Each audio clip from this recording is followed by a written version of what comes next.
need to find this place or we'll be late. Make a left on Astrology Avenue. Oh, I'm sorry, I meant right.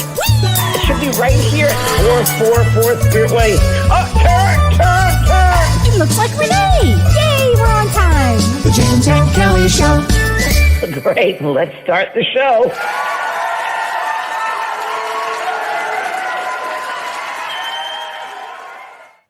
Hi. Hi, Kelly. Every time I Hi, see that, it reminds me so much of our time on Venice Boulevard. We're going Yeah, we're on Venice Boulevard trying to get to Dr. Drew.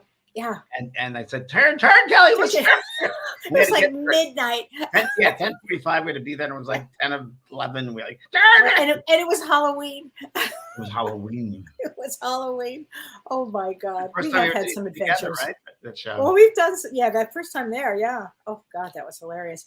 Oh gosh. Well, how are you doing this week? I do very well, thank you. Yeah, very good. Good. Just catching up, and I filed all this Saturday and get my desk and my office together and getting ready for my new meditation course. Comes out at the end of the month, and Very exciting stuff. very exciting. We're really exciting. Yes. Yeah, and I start with the Shift Network tomorrow. It's a new 7 modules for the Shift Network on mediumship. Now, can anybody join or? Yes, I got to register tonight on my website, thebenprog.com. It'll take you to a landing page of Shift Network, and yeah, everyone's looking forward to the course. It's and I love teaching, and I love my teaching. So, how have you been, Kelly? Well, I've been Exciting things in your life. just one big exciting thing. I had one big exciting moment.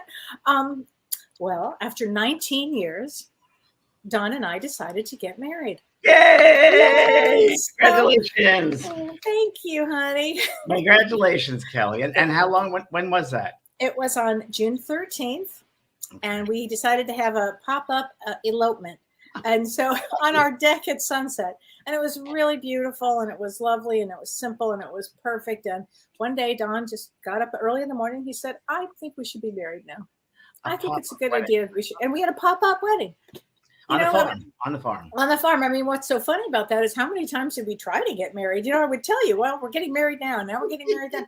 And we never did because of so many different circumstances that happened. My mom died. She got sick. Don was on tour with Neil Diamond. It was always a constant something. So it worked out perfect timing, and it was great. And you look great, Kelly. You look wonderful. You look happy and glowing. I'm so happy, and I feel great. So thank you, everybody. Thank you. Hello to That's Danielle. sweet. Hello, Tracy. Yay. Woo!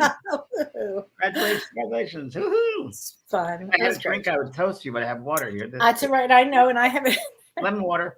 That's okay. My favorite. I've got this too. Perfect. I was going to tell you, James, I loved what you wrote on Facebook. Do you remember what you wrote? You probably don't even remember. Now that I know how, they've taught me how to do it. You wrote something so beautiful. Do you remember this? Want me to read it out loud? You said, "Friends, if anything, I've hoped with all my work these past 4 decades for you to be free about death. Death is not what society makes it out to be. When you leave the dense vibration and consciousness of the world, your consciousness immediately expands. Colors and sounds are more alive and vivid. We instantly understand our soul's journey. We immediately recognize our timeless links to other souls, our eternal relationships. Our spiritual nature is manifest, and in those moments, we understand we are immortal beings of wisdom, infinite love, and compassion." And I just wanted to really let you know how beautiful that was. Thank you. It's true. Every word of it. It's true. Thank you. It's one of those moments you're just inspired, and I could tell that you were, and I just had to, do a shout out for that. Thank you. I've been in a writing mode lately. I wonder why that would be. It's feeling good though. I haven't written a book in a long time, so I'm working with Kelly in her book. I'm helping her with some stuff, and it feels good to be back in the saddle again, as I say, because it's good to step back and have it back. It's great. Wow. So thank you for letting me have the opportunity. Oh, thank you. Are you kidding me? Thank you. Oh my gosh. Well, hi everybody. Hi Terry. Hi Sue. Hi Kathy. Tiffany. Hi Nancy. People coming in tonight too. A lot of new people I heard. A lot of new people. Oh, we had over 200 sign up for today even. Yeah, which was great. So how lovely is that? Until then, Anne Margaret, James, you have to stay healthy for our Alaska cruise. They want to cancel if you want. Now, did I hear you say we have two people canceled and we have 2? Yes. I'm very well. I'm good. I'm going to a hydration room on Wednesday to get an IV thing because I'm traveling to a wedding. So I'm feeling very good, actually. Yeah, feeling good. I just got to lose some weight, which I will. But otherwise, I'm feeling good. My energy's great. And yes, Great. Pearl is taking a little bit of energy, Yeah. 7 o'clock in the morning. And now, But no, I'm feeling good. 2 slots open. Ron Oyer, who runs the cruise, has said, the 2 cabins on the ship, 2 cabins opened up, the outside cabins. So there's a balcony. So they are available, 2 more cabins available. So 2 people from the ship, not from our group, but from the ship. Okay, super. So we have 2 openings for people then. Are you going to be doing some readings, Kelly, on the ship? I don't know. I think you and I have to talk about that. What do you think? We'll see. People have asked me, but it's a different type of trip. Yeah, people are going to do their own readings in many respects because I'm going to bring them to a certain space. Like, well, tonight we're going to talk about near-death experience. So there's a certain level of awareness and consciousness that I'm going to lead them into by the help of them, and we'll see what happens. It's going to be it's an immersive trip. That's the best way to say it. Immersive. It truly is. My playlist is getting longer and longer and longer. So the music is just phenomenal. So exciting to hear that. Great. New exercises, and I tell people again, bring their pillows and their blankets and be comfortable lying on the floor. It's going to be great. It's going to be super. I can't wait. I know. And you're going to be there. Yay. Oh, I wouldn't miss it.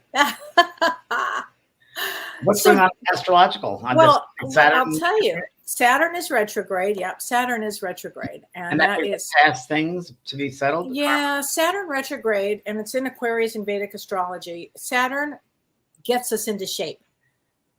It just does. It rules discipline. It rules focus. It rules structure. And it means, James, to do things properly. So, of course, it's the planet of karma. So if you're not doing what you're supposed to be doing, guess what? Saturn's going to go like, here you go. He's going to make you miserable until you do what you're supposed to do.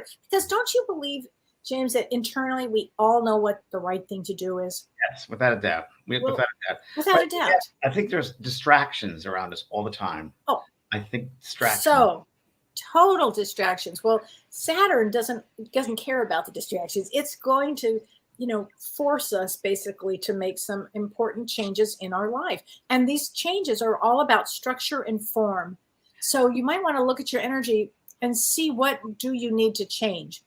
And what's important about this is on the 21st of June, we have the summer solstice. Now, I know that you're doing on the 20th, you're doing your readings, right? On the 20th. Yes, I am. That's right. So in some parts of the world, that will be the 21st, actually. Interesting enough, it's that big energy. But that summer solstice energy is all about honoring the light within.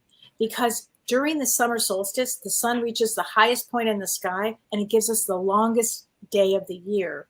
And because of that, it brings us the most awareness and consciousness. So that day, June 21st, is a very important day. And what you can do, for what people can do out there, is the summer solstice is all about the south direction. So if we talk about directions, it's all about the south direction. So you might, light a candle. You might face the south. You might feel and reflect on the energy that you're feeling right then. And you can allow information to flood in and to your experience. But what happens is when you do this energy work on the 21st, what it does is it helps you redefine or find your purpose and or your direction. It's that the energy is that powerful that day. It wakes you up. Yes. So if you need that, energy. Summer solstice went down to Machu Picchu. Oh my gosh, what was that like? It was an incredible experience. One of the most incredible experiences of my life. I have so many incredible experiences, but this was one of them. And I went down with about, 50 people, I guess it was, at the tour. And long story short, we had a man who's a shaman, and summer solstice down there. You can imagine, it's crazy. And I said to this gentleman, is it possible we can get on the mountain by ourselves at the very top? And he said, I'll take care of that. I said, I don't know if it's possible. Thousands of people coming down summer solstice. And the day of, there are tons of buses, thousands of buses in the city. There's no way. But we left about 7 o'clock in the morning, got up to the top of the mountain about, I don't know, it was 9 o'clock. But no, before that, when the sun was rising, we were the only ones on the mountain. Out of thousands and thousands of people and all those buses, we were the only ones that when the sun came up. That's amazing. We took photos of each other, and there are these rays of light around all the people, rainbows of light. And this lovely couple that I know, there's a beautiful green light from his heart to her heart and back and forth. And it's amazing. That energy is exactly right. It's really an amazing energetic time. Wow, it is an amazing, energetic time. Wow, what a great story. Wow. And James, I have to tell you the last thing before we get into our special topic tonight. Today is Juneteenth. And what does that mean, Kelly? Because I don't know. I'm not familiar with that. A lot of people are not familiar with it, but Juneteenth, I don't know. it's the commemoration of the end of slavery in the United States after the Civil War. So what happened is after the Civil War, actually, the Confederate territory was free in 1863. But because they didn't have cell phones and newspapers and anything that would get the information out, there was a part of Texas, in Galveston Bay, actually, Texas, that freedom they weren't free yet. The slaves were not free yet. And so they became free on June 19th, 1865, almost 2 years later, if you can imagine that. So it's a very important date today. Yeah, June 19th. They call it Juneteenth. When did it start, Kelly? 2 years ago. 2 years ago. Yeah. It's recognized nationally. Now, 2 years ago. Yeah. Yeah. Amazing. So here we go. Slaves are around the world in different civilizations still. You think that, slavery. Earth, I know. Well, moving on to tonight's topic. Yes. Near-death experiences. Let's talk about near-death experiences. I think people are so interested in them. You start first. All right. Should we talk about what it is first? Yeah. Okay. So, what is a near-death experience? So a near-death experience is something that is life-transforming. I mean, literally, your life will change once you have something, if you've had something like this. But it occurs during some extreme physiological condition, such as a life-threatening trauma, a cardiac arrest, or James, even deep anesthesia could cause that. And it's the thing that what happens is there's no awareness of any sensory experience of any kind that it should be possible because of the brain function. But in actuality, the soul leaves and goes to the other side during some traumatic event. Yes. Yeah. I had one. Well, I had one too. So let's talk about. You had one when you were a little girl. I remember reading about this. Yes. Yeah. First, let's tell yours about the coma. So what happened to me is when I was 3 years old, I was bit by a mosquito. And when I got bit by this mosquito, I ended up with encephalitis. So encephalitis is inflammation of the brain. So a lot of people are asking, how does somebody become a medium? Like if you have a near-death experience, will that propel you towards this? Well, I'll tell you, it certainly could.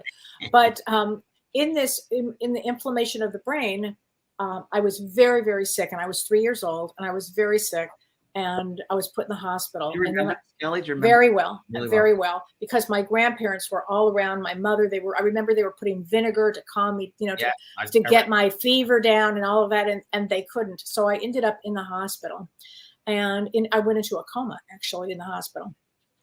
And what happened is in the coma, and I know I'm 3 years old, and let me just say, my bachelor's is in child development. So I understand what I'm about to say may sound a little far-fetched, but I went through this dark channel, like dark tunnel, basically, is the only way I can describe it. And I got through to this like membrane. This membrane thing, like a sticky glue kind of a thing that I was trying to get out of. And I was met with what I will call two of my great aunts that I did not recognize them. All I knew is that they were my great aunts. And then later I saw pictures of them. But at the time I did not know who they were. And I was pushing my way. You felt their love. So the love was I just wanted to go home. I just wanted to go home with them. And I was pushing my way through, and I couldn't understand why they wouldn't let me come through. I thought, I'm in pain. I was in so much pain, and I just wanted to go home, frankly. So I'm pushing my way through, and they said to me, "I'm sorry, Kelly, you have to go back." And I was like, no. And I figured I could kind of weasel my way through. And I was very pushy. And they said, "You have to go back because your mother's destiny will change, her course of destiny." Now, granted, I know I'm 3 years old as I'm saying this, but this is what they said, because as a soul, my soul was not 3 years old. And I will tell you what happened when I was forced back into my body, James. I remember just being so depressed. And do you know, I think I was depressed for years after that because I had to come back and I saw the beauty and the love and there was no pain, no suffering. I just wanted to be there on that side. But I also knew I couldn't let my mom down. I knew that. Yeah, Because had I died, my mother would have never been able to do the work that she did. Never. Because she couldn't have survived it. All the lives have been changed for your mother. And Exactly. So when they pushed me back, but I will tell you, have you heard about that like membrane? No, I read that in your book, and I was like reading. I've never heard that described that way. And I've watched many documentaries, and I've read a lot of books about your experiences. Never heard of the membrane, and I love that because I love that. Yes. It was like just push. Like if I felt like I could push my body in there, I could get in. And they were like, "No, you've got to go back." And I'm like, "No, I don't want to go back." And you think it was divine time, the membrane wouldn't be there because it would be open, right? Yes. But I do think that is one way that I did become medium.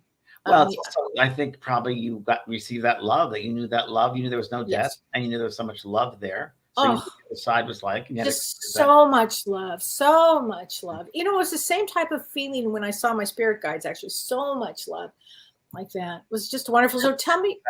No, I haven't gotten that point yet. The fun one is great, though. Telly tells a certain book it's incredible. Can you share that one? It's just worth. Should I tell the story? Yeah, it's a great story. Okay, so when I was 21 years old, I went on semester at sea, which is a ship that goes around the world. And for a lot of reasons that I talk about in my book, when I was in India, I decided to go by myself. And when I went to India by myself, I got into a cab or taxi, and I just said, take me to, I wanted to go to see like a temple. I just wanted to go to a temple. And I went to Old Delhi, and as I was driving through the streets, I said, no, that one right there. I don't know why I said that one right there. But anyway, I get out and I notice everybody staring at me, and I'm just assuming, look, I've got blonde hair and, I'm 21 years old, and obviously that's why they're staring, but I didn't care. So I walk around, I'm walking around, and all of a sudden this man comes up to me, he's wearing a turban, and he said, excuse me, may I see your thumb? And I'm like, I was very adventurous. What? You want to see my thumb? Okay. And then he said, I'd like to read your thumb. I read the Akashic records. Now, I didn't know anything about the Akashic records. I didn't have a clue what that was, but I said, okay. So I give him my thumb. He reads the thumb, and he takes a little piece of paper and a little tiny pen on the pencil, and he writes down all this information.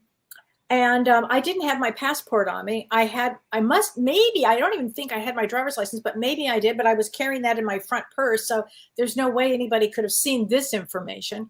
So anyway, he hands me this little piece of paper, and I unfold it, and it's my first, middle, last name, my mother's first, middle, last name, and married name, my boyfriend's at the time, first, middle, last name. He said to me, you're not going to marry him. I know you think you will. He thinks he's going to go into politics. He will not.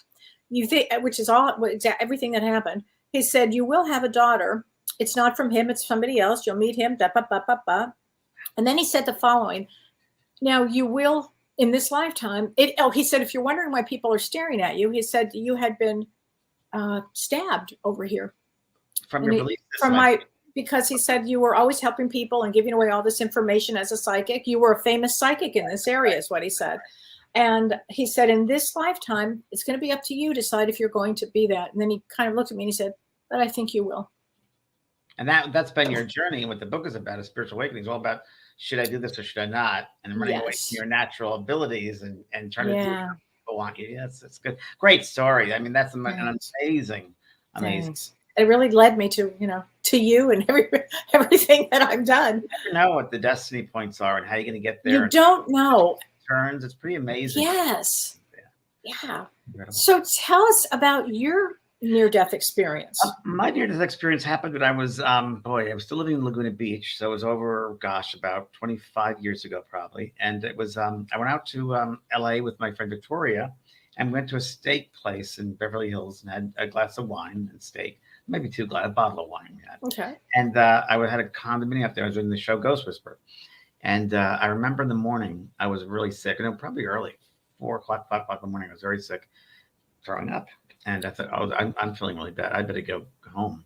So I drove down to Laguna Beach, about an hour and a half. I had to stop at every other exit to vomit. That's how sick I was. I got home, and my partner at the time, Brian, was working at the post office, and my neighbor, I call my neighbor, but he brought me some soft drinks, some ginger ale, I think. And I would get really, I feel fine. Then half an hour later, I'd go vomit. So that night, he came to my house, and he said he's feeling okay. I said I'm feeling better now, but and I go, whoa! I went to the bathroom and I blacked out, and my head hit the sink part, and I was on the floor, and I'm flying out of my body. Right at, not like I was out of the body, and I was aware that I was looking down at the body and all around, but there's no time, there's no sense of time, and I was like confused because I thought, and it was kind of just a space, and I was like, I know this is not my time, but what am I doing here? And I saw my cousin Patricia right in front of me, who completed suicide many years before that, and she was my closest relative. Taught me metaphysics when I was a child, right? Wow. And I said, can you help me out? She goes, it's gonna be over. Don't worry, it's gonna be all over. I said, do you mean over or over? Because I need to know, because you keep your personality. And she left. She disappears. Next thing you know, I'm in a field of flowers, and my father is there, and he hands me a rose. And he said, it's not your time. You got to go back. And before you know it, I feel like I'm being pulled back toward my body, come into the body, and Brian was over me, and he said, James, wake up, wake up. And I remember my head hurt really badly. There was blood everywhere. And he said, wake up. And all I could say, open my eyes and my mouth, and the words were, dying is easy, living is hard. Oh. And that was not 2 weeks. It was 5 pints of blood. I had an esophageal tear, Mallory Weiss tear. Esophagus. Oh, my God. Could have died, yeah. Oh, yeah. I mean, would you have considered that an exit point? I don't know. Could have been, but it's very interesting because I don't know why did that happen. And years later, probably 2 years later, I was doing some seminars, and I was doing a Celebrate Your Life in Phoenix. And the organizer said to me afterwards, said, you know, your readings and your work is so different than it used to be. And I said, really? She goes, yeah, like the guides are like coming right through you now. And so, and she's right. I think the type of way I was working was different. Yeah. So, you know, I would bet so. I would bet. I think every time you have an experience of something like that nature, that it would change the way you do work. And you know, Kelly, with the work we do, I mean, when we open up our minds, we expand. We live in this expansion of consciousness every day with the work we do. And then you come back to this mundane, dense world. Oh, it's difficult. And you try to convey to the human here that you're doing the reading for how open and wonderful and expansive it is. But we'll get there eventually. We have work to do here. We can't leave it here. We're here to do work, and opportunities here. But we do, there's no one should ever fear death. It's just a breath in, breath out. It's nothing. It's right. No pain whatsoever. No pain whatsoever. No. And it's a welcoming home when you see all your loved ones that come to get you, and the reception, and they're all there. Yes. It's wonderful. Yeah. Oh my gosh. It's Christy V said she had a near-death experience when she was pregnant with her son 13 years ago. She said, I have no idea how long I stayed floating 7 feet above my body. Amazing weightless feeling, and love helped bring me back to my body and healthy baby. Yeah, we'll do it. And there have been many near-death experiences. Victor Zamet, I've mentioned him before, the Lawyer of the Afterlife. He writes a lot about every week in his newsletter on Fridays. He'll mention different near-death experiences over the many, many years and decades. And the famous one, I don't know the details of it. The famous one is a lot of people in surgery, and they'll leave the body of near-death experience, and they're able to tell you exactly how they were operating on them, the pen that the doctor had, the kind of shoes they had. So one person was able to leave the hospital, go outside, and see the sneaker on the 4th floor when they were being operated on. And they came back into consciousness. They told them about the sneaker, and sure enough, there it was on the ledge of the building. Oh my God! Isn't that amazing? It's amazing. Amazing!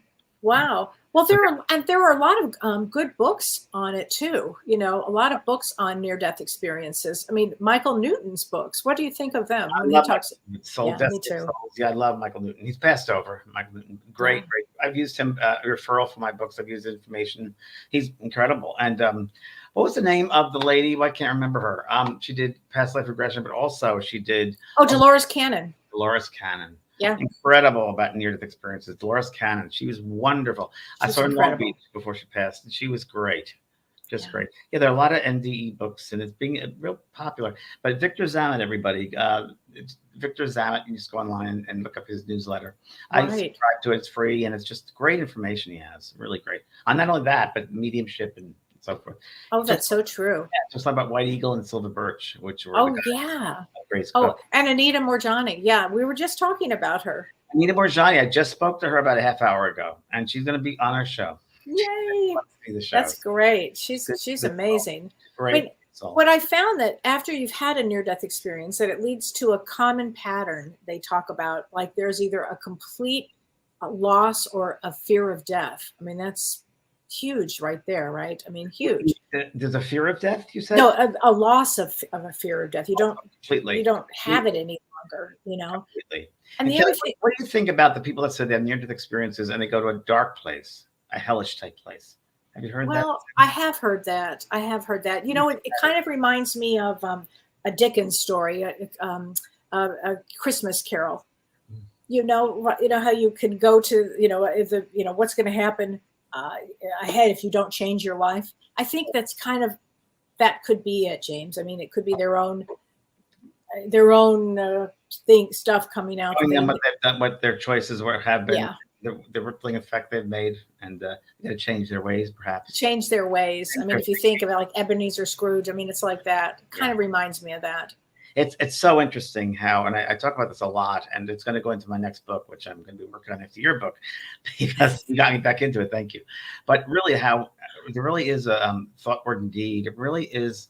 I can't impress upon people the magnitude of the energy our thoughts have, our words have, and what we do, our acts have. We're going to see it when we pass over, and we're going to see everything created or not, and all those missed opportunities, or the ones we did change, and we took the advantage of the opportunities. That's waiting for everyone. So, and it's so true. If everybody knew that on this earth, boy, would the world be a different place. Is that the truth? You know, I was watching. I don't know if you've seen Barry. Have you seen Barry on HBO? Barry. No. Oh my gosh, it's kind of hard to watch, but it's about redemption. And the whole thing is every time, and I think about this in life, at any moment, anybody can make a better choice. Sure. And I think having a near-death experience really kind of brings that home, because it does bring to the soul more compassion. Don't you agree with that? More compassion. It shows you how to live life the right way. Yes. Yeah. Don't take it for granted. So this is interesting. Fawn Cousin says that her mother, when she had a near-death experience, she said she went to a field of flowers and was met by her father too, James. Wow. Interesting. Right. Wow. Oh my God. Okay, this is a good question. Regina Joyce Clark, she says, given the expansion and the benefit that you experienced, why don't we all get a near-death experience? Well, go on the cruise, you'll have one. It's going to be very much immersive, like I said earlier. But I want that experience. We talk about levels of consciousness, and you go to a different level of consciousness. And I was talking to Anita just a little while ago about this exact thing, where I said, Anita, it's pretty interesting, because near-death experience is when the heavy part of us lifts out of the body. But as a soul, we're mostly here right now, 70%, only 30% in the body. And it's that last remaining dense part that leaves and is aware. Yes. And she said, yeah, that's a good way of thinking about it. That's exactly right. Yeah. But you don't have to die to be happy and to have love to yourself. You got to find love while you're still in the body. That's the best thing. Yeah, absolutely. So Julie Francis says that I believe after her near-death experience, she said her connection to spirit became stronger. Yes, that definitely happens, without a doubt. I had you're funny. You talk about your book, Hit in the Head. You're hit in the head. I remember, so funny, because as I'm reading your book, and I'm thinking, well, these things happen. Right. When I was about 8 years old, we were playing with a matinee theater to see a movie, Western. I think it was in those days. Okay. And I remember playing tag or running around, and someone pushed me, and I hit the side of the building right with the corners, right there. Oh. And it split open. And I had to go get surgery and the whole thing. Oh, my God. Yeah. So I'm thinking maybe that was. Oh, of course that would have been an opening, because your pineal gland is behind it's your third eye. So the chemical that would have come out of that, would have been, I think, just like important in your work, which is what happened to me. Peter Hurkos, yes. Yeah, and exactly, you're right. Oh my gosh. Helen, look at Helen Meyer. Jesus was there to greet me. Oh, wow. I wanted to live or be with him. I looked down. Oh my goodness! I looked down at my body and saw my family crying, and made a decision to go back to my family. This is a shortened version. So that's a very interesting, Helen. A really interesting one, because a lot of people wonder about seeing Jesus or seeing Moses or seeing Buddha, or what is that about? Well, I think it's really the mindset or what you're aware of. That might be, my mother saw a priest when she passed over because she was Catholic. So it's your field, it's your reference point, if you will. It's your way of, if that's what you believe, it's going to show up that way. But in my case, and you haven't gotten to this part of my book yet, but after my head injury. Is it after the baby goes out the window? I haven't gotten there yet either. Yeah. Oh God. Oh yeah. Yeah. Wait for that part. Yeah. Way after that, but no, not too far after, but after. But what happened is after my head injury, and I thought I was dying, actually. I just assumed it. I looked up and I actually saw Jesus, and I don't have a Jesus reference. I mean, my father was Jewish. My mother was Southern Baptist. I had zero religion, zero. So I think that, I don't know how to explain that, but often if there's a belief system in place and you pass on the other side, of course that's going to be, if it's Catholic, if it's whatever it happens to be. In my case, it really wasn't the case. It's just odd. On the sidebar here, I sat with Leslie Flint, a very famous physical medium. Right. I forget when, and people can still hear it online. You can Leslie Flint Trust. It's extraordinary. Yeah. Extraordinary. And Mickey was a Cockney boy who was his guide that would come through all the seances. And I remember one of the tapes, he asked this lady, "You don't really believe in those Jesus stories now, do you?" And he went on to say that was man made those up. Jesus never wanted any religion. Jesus was just a simple man, but lived with compassion. And it was a political type of thing. But I think, to me, really, Jesus, I think of compassion. Completely. Absolutely. Interesting. And Vinci is asking about purgatory. Purgatory. Wow, that's a good one. That's a good question. I remember growing up Catholic and went to school, purgatory and limbo. I never understood what limbo was. It was limbo. I've never heard that before. Limbo. No. Except we're not baptized. Good marketing. Good marketing. Sorry, I'm offending you. That goes back to when I was 8 years old, eating the body and blood of Christ. I'm like, what? Okay, fortunately, I didn't have any of that. Being freaked out when I was a little kid. Totally. The body, and when you're celebrating this, right. Yeah, it's pretty weird. Oh my God, that's funny. Let's see here. Okay, there's a lot of people that have had these different experiences. Purgatory. So what purgatory? Well, purgatory to me, my belief, purgatory is really when you pass over and you have a life review and you see, like I said earlier, all the good, the bad, the indifferent. You judge yourself. There's no judge to go, or Jesus saying in the book here, the Golden Book.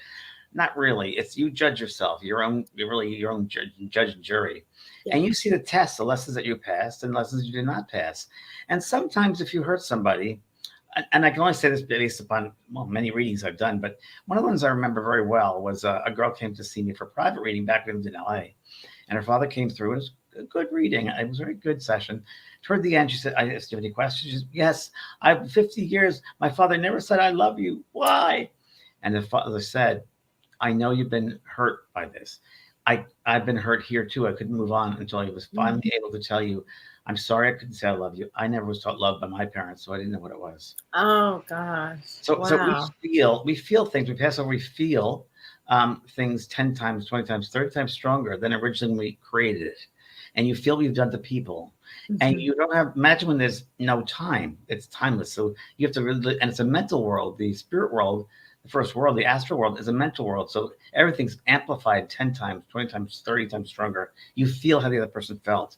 And sometimes it's so overwhelming that this person is, many times they're just stuck in that space until they get help from those beings on the other side, the guides and teachers and so forth, and help them through it. Or our loved ones praying for them. And many times they seek out mediums. I think there are many different ways, but that to me is purgatory. When you have a mindset that is just holding you back, that's really tearing you apart. God, that's so true. Patricia Blennett says, "I always joke that Earth is purgatory." No, this is hell. Okay, Melissa says, "Hello to both of you, and I have a question. Is a near-death experience the same thing as having a rebirth? And can people who pass away unexpectedly and suddenly get to have a near-death experience? And what is the difference between a rebirth?" I'm not sure what a rebirth. Melissa, I think you're overthinking it. Yeah, I never heard that expression. You got to keep it really, really simple. I don't know what rebirth means, actually. I don't know what that means. You have to know what rebirth means. I don't know what that means. Yeah, I never heard that experience before. Karen Bennett, I'm always curious, if you've had a near-death experience, Would your medical treatment decisions be altered? A good question. If you faced a serious disease, it must be hard to weigh up extending life versus what you know is waiting on the other side.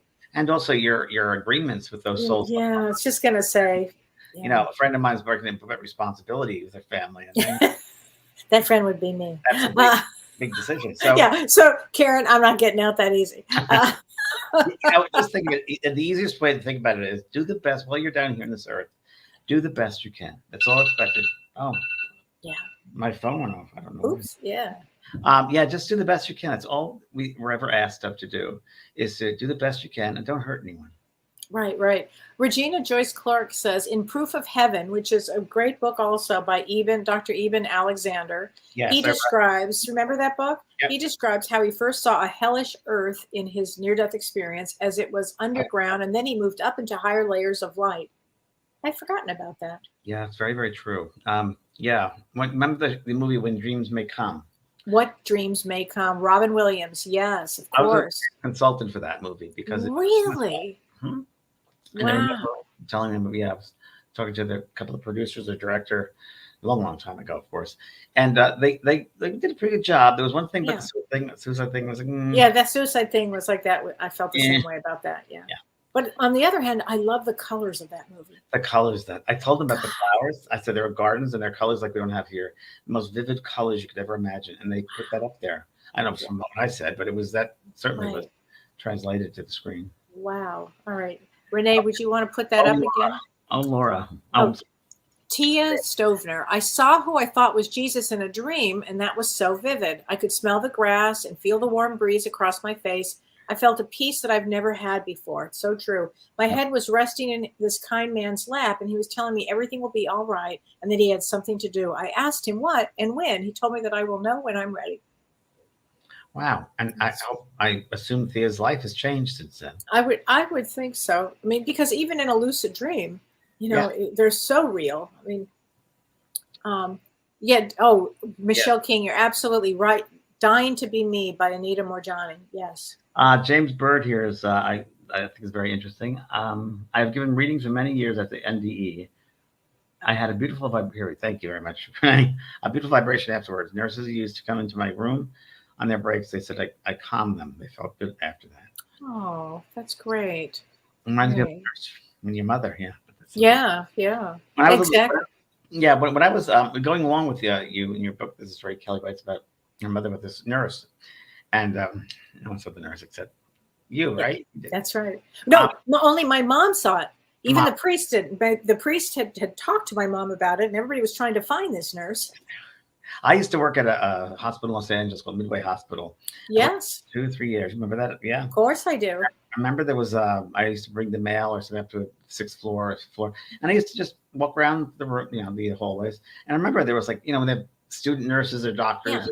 It was like that with a team going to certain places, going to certain rooms, and I'd look at them, and then I'd go to the next day, and they're in another floor. There they are.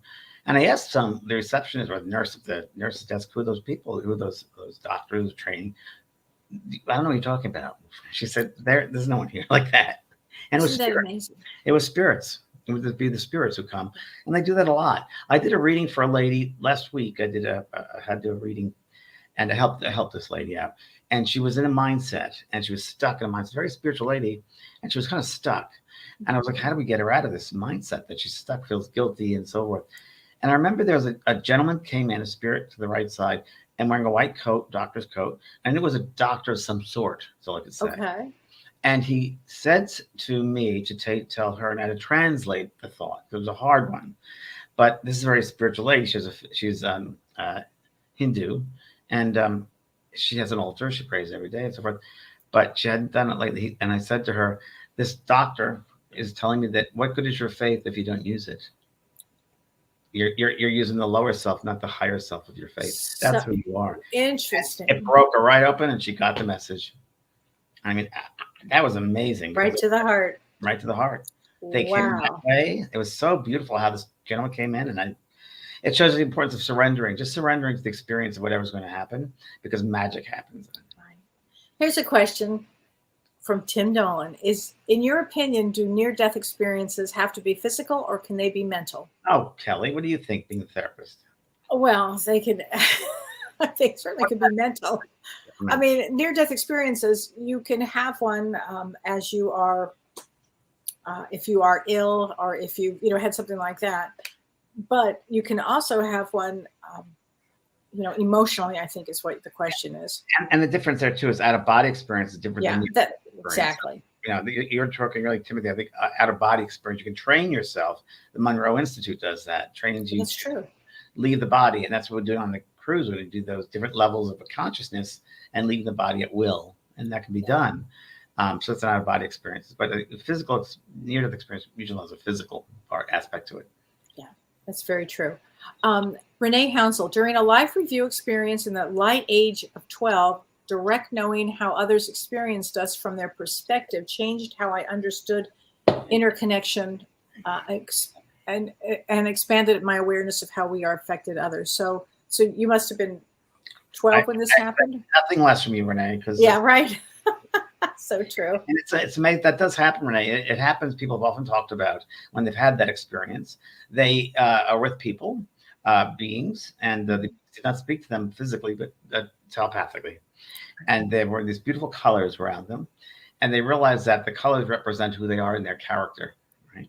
And that there was always a sense of the one connectedness. And that's one thing I had in my near experience, that there was a oneness, that we're all connected to this, I'll say, matrix, yes. Tapestry. Yes. And I remember that I had this clear vision, awareness, I'll say, like a ribbon out the top of the head from everyone going into this tapestry, this huge tapestry. And they're all connected to that tapestry. And what we think creates a color or shape, and it bleeds into that human tapestry. And at the end of your life, you have to look back at that tapestry and see if you made the colors nicer or worse. Gosh, that's so true. Yeah, this is definitely a level of expansion and awareness. Yes, definitely. Lisa Jamuzian, she says, I'm not a nurse or a doctor, but I've been in places where people have been in bad accidents with traumas, and I've been with them until help has come. She said, I was very strong and calm and peaceful for them. What do you think that means? Oh, you were supposed to be there at that. You were supposed to be there then. Yeah. And I think it might be you were a guide took you over. A guide came through you and inspired you, if you will, want to use that. I think that we have to realize that we leave the body a lot. Every day we leave the body, whether it's we're driving and all of a sudden we don't go at the exit. We miss the exit. Where was I? Or reading a book. I remember we just read 5 minutes ago. Right. Where was your consciousness? Probably outside. So just leave. So many times if something happens like that, you'll be called in, and the big people up there come and help you, and you probably you were the medium in that respect. You were inspired, then they were there in the physical levels. Laura, a friend of mine completed suicide some years back, and one day I was out on my walk praying for him to be able to raise his consciousness and stop suffering. I was just rolling off these prayers, and bam, he came through and told me he could hear me. And he thanked me for praying for him. Oh, that's great, Laura. That's really great. They do. They hear us so much. Oh my gosh. So the magnitude of the prayers, they hear us 100 times stronger than they know we're thinking. They know it. They know it very, very much. My sister passed over in April and she hasn't stopped. Oh, she hasn't stopped with the dimes.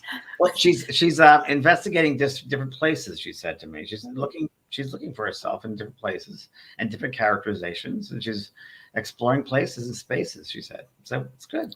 Oh my gosh.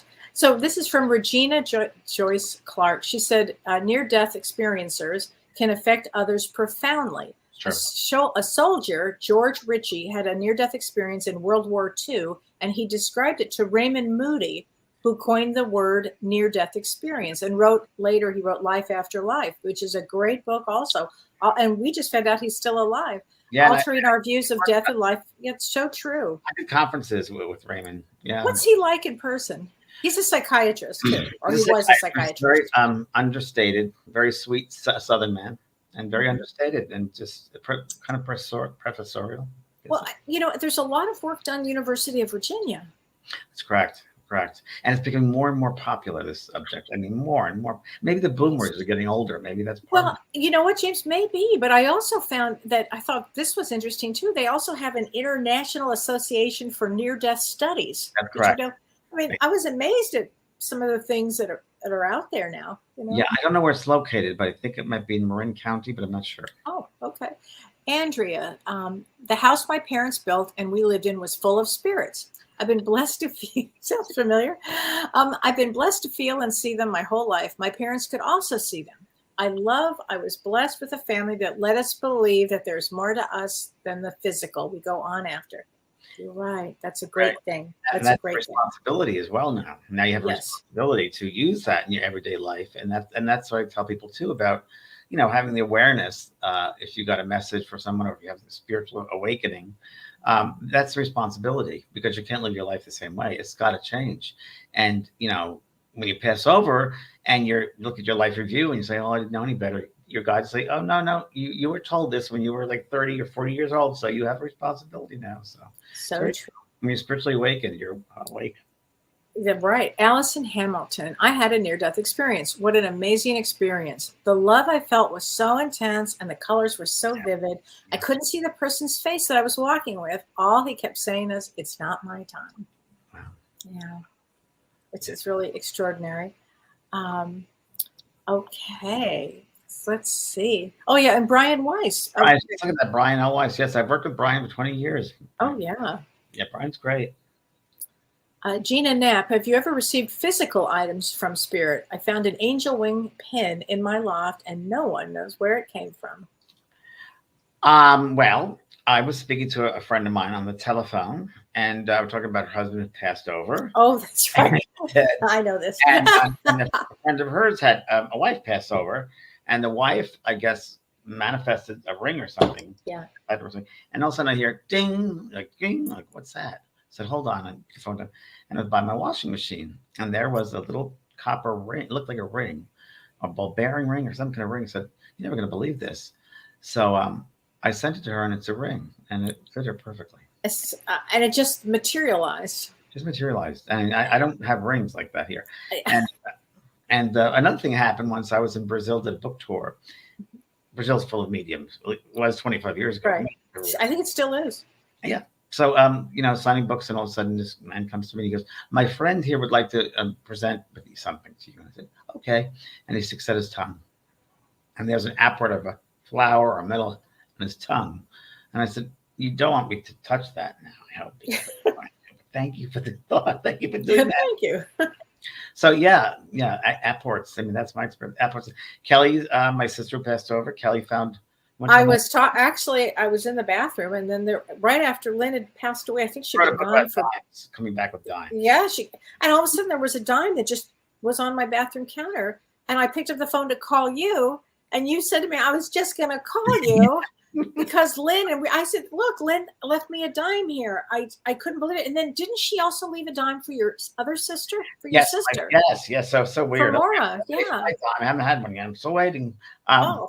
So my sister Maura was making her bed, her or her husband was, and then they took up the sheet or something, and right in the middle of the bed was a dime.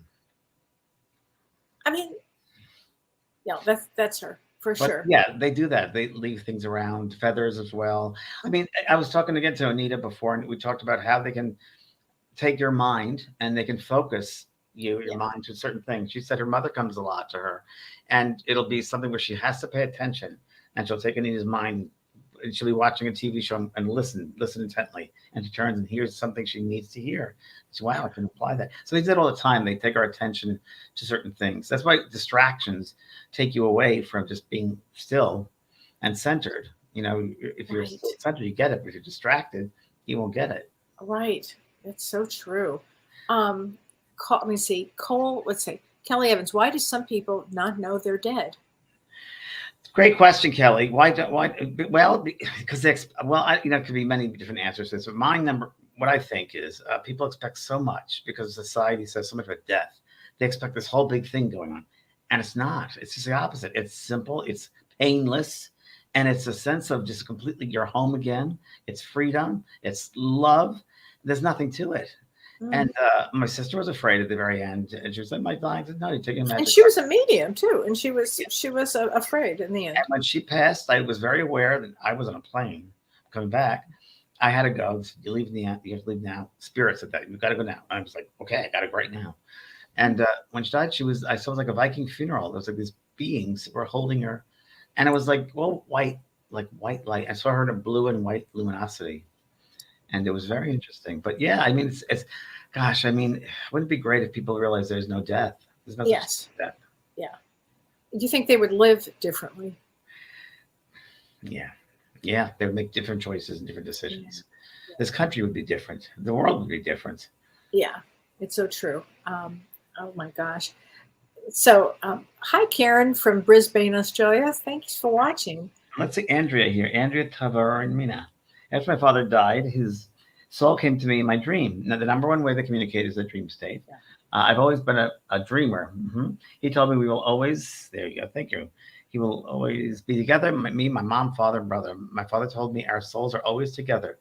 The way he explained it was like we were always meant to be. I look forward to being there. It's very true. There's an affinity together. There's a kind of affinity, a pull, a magnetism, if you want to call it that you have to learn together. We just don't learn by ourselves. We learn with the group, and we learn with even bigger groups and bigger groups. You know, and every country has karma. Every planet has a karma. Every galaxy, I think, has what I call karma.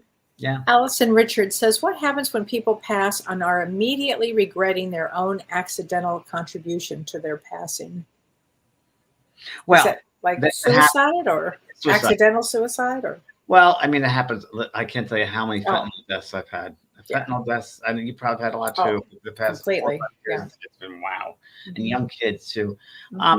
You know, they're first of all, something I found out, which was very interesting. The people that helped them over in those cases, the family would be there, but there also are those who pass the same way. Yes. And what they do is help the newly arrived ones who pass that way, because they know the conditions, the mind conditions that the soul have on passing. So they will help them to, you know, alleviate those certain conditions or certain ways of thinking. And they realize, you know, that they were alive, they're not dead, and they didn't mean anything. The big thing is that they didn't mean to hurt their parents or didn't mean to hurt someone. And, you know, I think they just want the pain to be over with, whatever the. Sometimes, yeah, but sometimes. I guess on some level. Yeah. On some level. Yeah. A lot of people are in pain. And it's so interesting, Kelly, because so many people are in pain, not in a conscious level either. Deep down, right? Traumas and deep down, deep rooted. Yeah. Deep rooted. I'm pushing my new course, which is coming out June 28th. And we'll talk about it again next week. But I'm really proud of it. We just got the final look of it, and it's just fantastic. And this is the meditation course. Meditation course. Oh, I can't wait. Weeks, and I recorded in a studio, and I hired a producer to do some of it. I have a videographer, and it's really I'm so happy how it turned out. And it was really written by myself and this girl Kelly Brown, worked a lot with Hay House. And it's just, I don't know, it's just something very special about it. Yeah, on the website you'll see the. Oh, I can't wait! This is fantastic. Right. I mean, it's so necessary and so needed now. And it's a very different type of meditation. It's about sitting in the stillness of your being, letting your soul experience your soul from the inside out. Is what it's about. It's good. So I want to tell you about that. Oh, I can't wait! I can't wait. So Regina Joyce Clark says David Ditchfield, and I don't know that name, James, do you?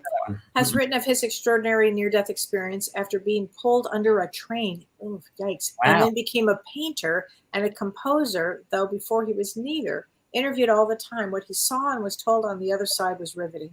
Wow. Amazing, Regina. Wow. That is something. You know, Mary Steenburgen, she's a friend of mine. She was in the movie. She was in your movie, yeah. That's right. And actually, someone came up to me the other day and I said, "I saw your movie." I said, "Oh," I said, "and you did a big part." And I said, "Yes, I was an organ player." That's right. So, that's great. But she was under sedation, I guess, for some work she was having, that's an operation or something, and anesthesia. And she woke up and she was able to play, I think it was the saxophone, and she does music now for Disney and Pixar. And she's written over, I think, 500 songs. Yes. And she wrote a song, I think, with Dolly Parton. I mean, she's done, it's like extraordinary. Amazing.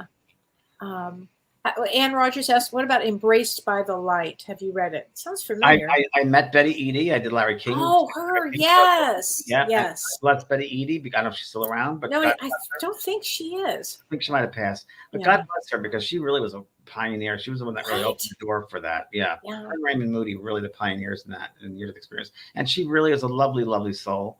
And she wrote that lovely book, Embraced by the Light, one of the first books I ever read, Embraced by the Light. You know, I think it was one of the first books I ever read, too. And I think she did a book, believe it or not, on Atlantis, too, back in the day. Yeah, she was really extraordinary. I forgot about her. Yeah. Yeah. Oh my God. Mary Snyder says, thank you guys for getting these together. You're so welcome. So interested and helpful to so many. It is. Okay. Pam Thomas Dubach. I have a distant relative, Greta Alexander, who was struck by lightning. And once that happened, she became a medium. I never met her and she passed over. That can happen. That can happen, definitely, without a doubt. Again, a trauma event. Yeah. And it's interesting on the other side, electrical, what we would have chosen. Yeah, electrical. Right. We're all electric. I mean, it's just like ampage. Ampage goes, woo, and that's what it is. It pulls up the vibration, it speeds it up. Cindy D'Amico. Kelly, I'm sorry. There was a great movie which everyone should watch if I haven't seen it yet. It was years ago. It was made. And it was one of those movies you're like, wow, I just love it. Powder. Do you remember Powder? I think was struck by lightning.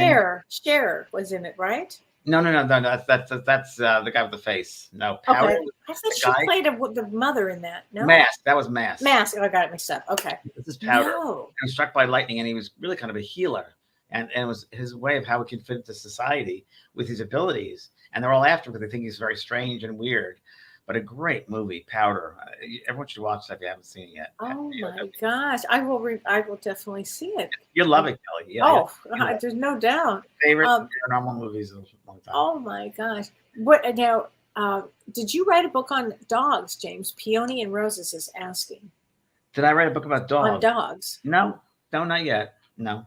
Okay. I left that to Shirley MacLaine. She did a dog. Her dog wrote the book. That was the last one. Okay. No, Betty is still living. Thanks, Stacy. Her book helped me so much after my dad died. Okay, that's good to know. I think she's up in Oregon. Is the last time I know. Wow. Gold Bullet Entertainment. There you go. Hello, Kelly and James. My name is Marcus. My NDE was in 2017. I was stricken an autoimmune disorder called solar. Oh, thank you. Urticaria. I suffered with nerve pain over my entire body, like being dropped into the heart of the sun. Wow. Finally, the second Wednesday in April of 2017, I left work. Returning home, I needed to take the edge. After a conversation with a being, I took a handful of pain pills and a half bottle of whiskey. Wow. I died on my bedroom floor. The other side is sweet love. Wow. That's pretty amazing. Wow. Wow. That's amazing. Wow. I'm glad you're still here. Yeah. You change the world with experience like that. You can change the world. Everyone needs to. Well, that's the truth. If you have an experience like that, write about it, talk about it. Absolutely. Get it out there. Don't keep it to yourself. Spread the love. Really. Right.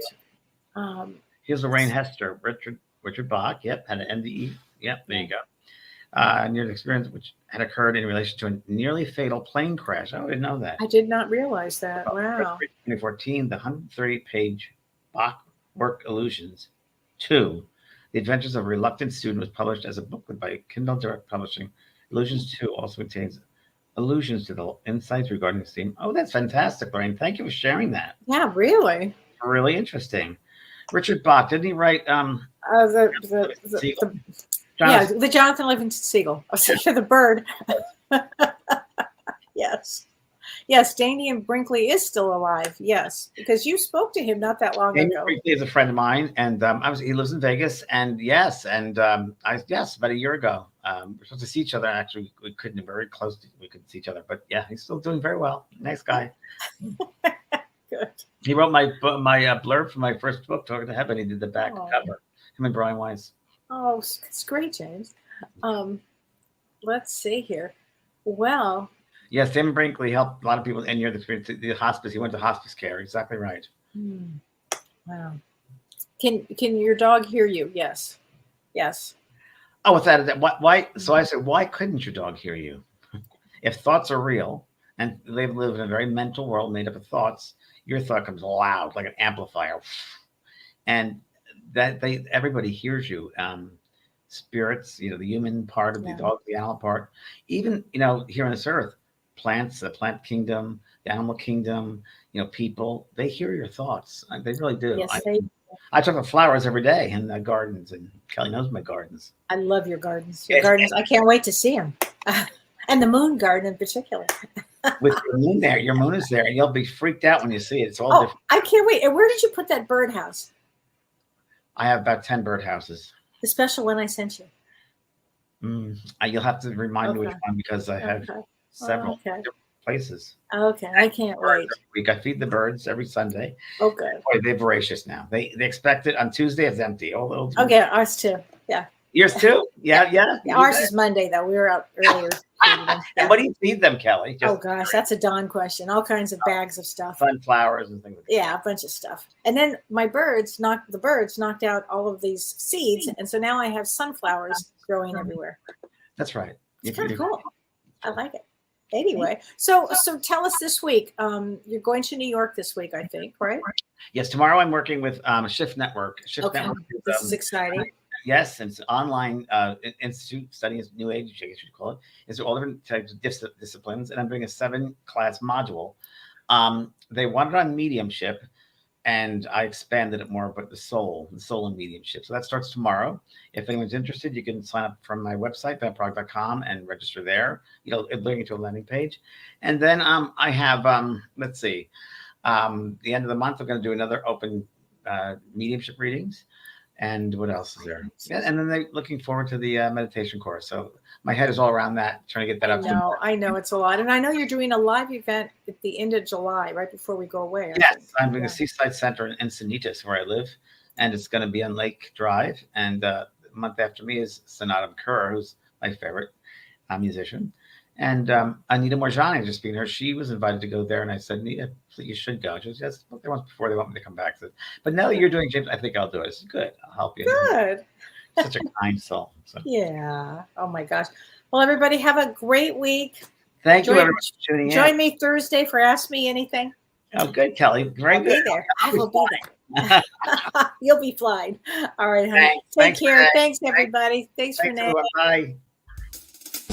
You've been listening to Both Sides Now and Beyond, featuring spiritual medium and master teacher James Van Praagh and spiritual medium and psychotherapist Kelly White. That was great. Maybe we changed some lives. And maybe opened up some minds. Which way do I turn? Right. I mean left.